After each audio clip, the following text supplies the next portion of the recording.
একজন পুরুষকে জিজ্ঞেস করা হলো যে আপনার জীবনে সব থেকে গুরুত্বপূর্ণ মহিলাকে। সে হালকা করে হেসে বলল আমার স্ত্রী। অপরজন একটু আশ্চর্য হয়ে বললেন, বাকিরা তো সবাই মা বলছে। এবার সেই পুরুষটি বললেন, হ্যাঁ, অনেকেই বলতে পারে মা, তবে আমার মতে সে তো আমার মা। সে আমাকে জন্ম দিয়েছেন, তিনি তো আমাকে ভালোবাসবেন। তার সাথে তো আমার রক্তের সম্পর্ক, তার পেট থেকে আমার জন্ম।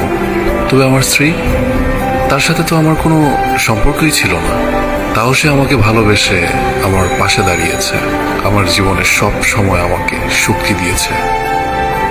নিজের বিলাসবহুল জীবন ছেড়ে, নিজের পরিবার ছেড়ে আমার সাথে সেই অভাবের জীবনেও আসতে রাজি হয়েছে।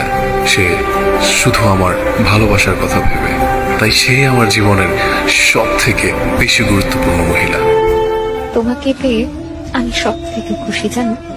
মানুষ একটা কথা ঠিকই বলে, ভালোবাসা সুন্দর যদি মানুষটা ভালো হয়। আমি সেই মানুষটাকে পেয়েছি।